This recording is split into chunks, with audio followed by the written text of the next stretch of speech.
السلام علیکم، کیسے ہیں آپ لوگ؟ امید کرتی ہوں آپ سب ٹھیک ہوں گے۔ تو جیسے کہ آج ہے 5 فروری، آج کے دن ہم یوم یکجہتی مناتے ہیں۔ ہم پاکستانی یوم یکجہتی مناتے ہیں اپنے کشمیر بھائی اور بہنوں کے ساتھ۔ کشمیر کانفلکٹ ہے کیا، یہ کیسے بنا، آج اس ویڈیو میں آپ کو بریف سمری دوں گی کہ یہ کانفلکٹ بنا کیسے۔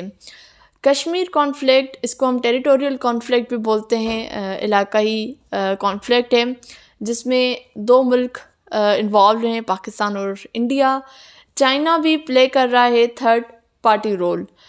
اب کشمیر کا 55% جو ایریا ہے وہ انڈیا کے پاس ہے، جس میں لداخ اور سیاچن ہے۔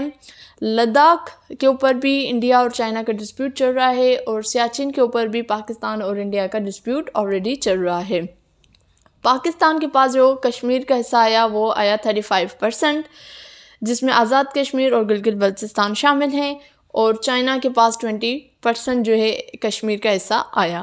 اب جو حصہ کشمیر کا پاکستان کی طرف آیا اس کو آزاد کشمیر بولتے ہیں، اور جو حصہ انڈیا کے پاس آیا اس کو جموں کشمیر بولتے ہیں، یا انگلش میں انڈین آکیوپائڈ کشمیر بھی بولتے ہیں۔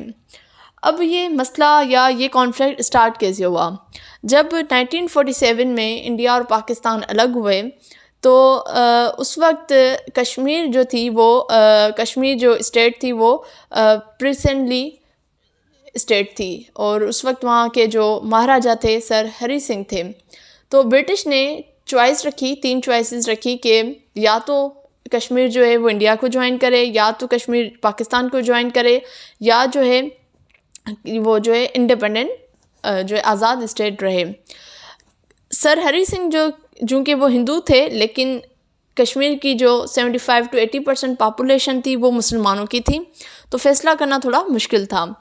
تو سر ہری سنگھ نے کہا کہ نہ میں انڈیا کو جوائن کروں گا، نہ میں پاکستان کو جوائن کروں گا، ہم آزاد ایک اسٹیٹ رہنا پسند کریں گے۔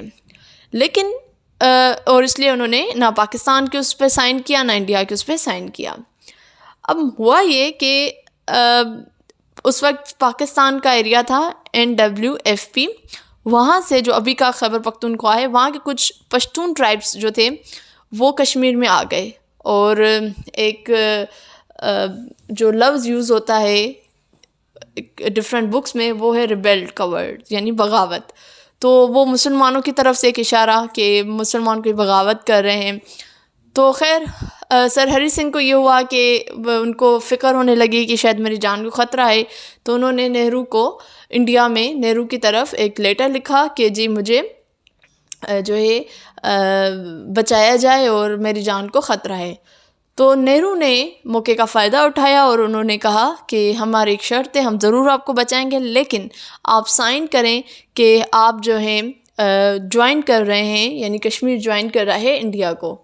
تو سر ہری سنگھ نے پینک میں آ کر اور انہوں نے سائن کی، اور انہوں نے کہا کہ ہم جو ہیں کشمیر جو ہے وہ انڈیا کو جوائن کر ہے، اور وہاں سے یہ مسئلہ اسٹارٹ ہوا، مینس ڈسپیوٹ اسٹارٹ ہوا بٹوین دی انڈیا اور پاکستان۔ 3 وار ہو چکی ہیں، 1947 to 1948 میں پہلی فرسٹ وار ہوئی بٹوین انڈیا اینڈ پاکستان، اس کے بعد سیکنڈ وار ہوئی 1965 میں، اور اس کے بعد تھرڈ وار ہوئی 1999 جس کو کارگل کی وار بھی کہتے ہیں۔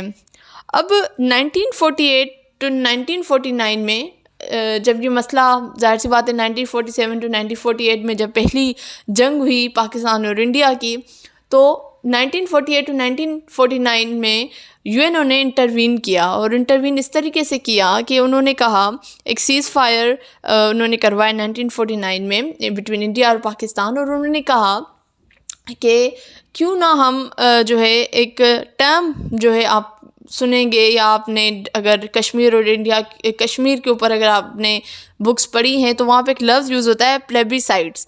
پلیبیسائڈس کا مطلب ہوتا ہے کہ vote by the people to decide which country they wanted to belong to, مطلب کشمیریوں کو ڈیسائیڈ کرنے دیں، let them decide where they want to go, کہاں جانا چاہتے ہیں، رائے شماری کریں وہ، اور let them decide where they want to go, either they want to join India, either they want to join Pakistan، اور وہ یا پھر وہ they want to remain be independent state۔ UN کے مطابق ایک ریزولیشن پاس ہوئی اور یو این او کے حساب سے کہ ایک ووٹنگ کرائی جائے اور ڈیسائیڈ کرنا ہے، لیکن آج تک 70 سے 72 سال ہوئے یہ ووٹنگ نہیں کروائی گئی۔ کیوں نہیں کروائی گئی، کیا ریزنس ہیں، اب یہ تو نہیں پتہ، لیکن آج تک یہ ووٹنگ نہیں کروائی گئی۔ میں بھی شاید یہ ڈر ہو کہ وہاں پہ پاپولیشن مسلمانوں کی ہے کہ شاید کشمیر پاکستان کو نہ جوائن کر لے۔ اب جو ریسنٹلی جو ہے 2 ایکٹ انڈین گورنمنٹ کی طرف سے ہوئے، ایک آرٹیکل 370 کا معاملہ اور ایک آرٹیکل 35A کا معاملہ ہے۔ اب آرٹیکل 370 جو ایک کانسٹیٹیوشن کا آرٹیکل ہے انڈین کانسٹیٹیوشن کا، اس کو ختم کیا گیا۔ اب اکارڈنگ ٹو آرٹیکل 370 کہ آرٹیکل 370 الاؤ کرتا ہے سوائے 3 چیزوں کے، فارن افیئر، ڈیفنس اور کمیونیکیشن، ان تینوں کے علاوہ باقی جو اسٹیٹ ہے وہ اپنے معاملات خود دیکھ سکتی ہے، اس کا ایک اپنا کانسٹیٹیوشن ہے، اس کی ایک سیپریٹ فلیگ ہے، اس کو ایک فریڈم ہے اور وہ اپنے لاز بنا سکتے ہیں۔ لیکن جو آرٹیکل 370 ہے اس کو ختم کیا گیا، اور آرٹیکل 370 کس نے، نریندر مودی نے ختم کروایا۔ اور نریندر مودی کی 2019 کی الیکشن میں یہ مینیفیسٹو تھا کہ ہم جب آئیں گے الیکشن جیتنے کے بعد، جب ہم اقتدار میں آئیں گے تو ہم اس آرٹیکل کو ختم کریں گے۔ اس آرٹیکل کو ختم کرنے کا مقصد مینس کہ ایک پراپر طریقے سے جو کشمیریوں کی پاور ہے اس کو ختم کرنا ہے۔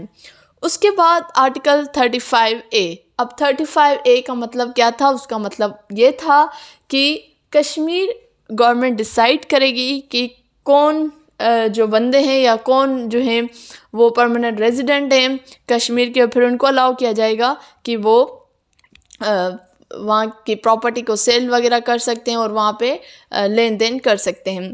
تو جب اس آرٹیکل 35A کو ختم کیا گیا تو اس کا مطلب کہ اب انڈین جو گورنمنٹ ہے وہ ڈیسائیڈ کر سکتی ہے کہ کون کشمیر کا پرماننٹ ممبر ہے، اور وہی جو ہے اس پراپرٹی کو لین دین کر سکتے ہیں۔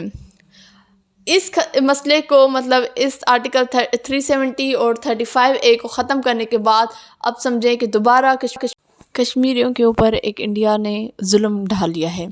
اس کے بعد اس آرٹیکل کے ختم ہونے کے بعد عمران خان نے یو این او میں ایک اچھی خاصی اسپیچ دی، لوگوں کو اویئر کیا کہ اس مسئلے کو حل ہونا چاہیے اور کس طریقے سے انڈیا جو ہے وہ ظلم کر رہا ہے کشمیریوں کے اوپر۔ صرف اور صرف اب اس مسئلے کا حل ایک ہی طریقے سے نکل سکتا ہے کہ کشمیریوں کو ڈیسائیڈ کرنے دیا جائے کہ ووٹ کے تھرو کہ وہ کہاں جانا چاہتے ہیں، انڈیا کو جوائن کرنا چاہتے ہیں، پاکستان کو جوائن کرنا چاہتے ہیں، یا پھر وہ ایک آزاد ملک رہنا پسند کریں گے۔ تو امید کرتی ہوں آج کی ویڈیو آپ کے لیے ہیلپ فل ہوئی ہوگی۔ اگر ہیلپ فل ہوئی ہے تو کمنٹ ضرور کیجیے گا، شیئر کیجیے گا، کوئی فیڈ بیک دینا چاہیں تو ضرور دیجیے گا۔ انشاءاللہ اب حاضر ہوں گے نیکسٹ ویڈیو میں، تب تک مجھے دیجیے اجازت۔ اللہ حافظ۔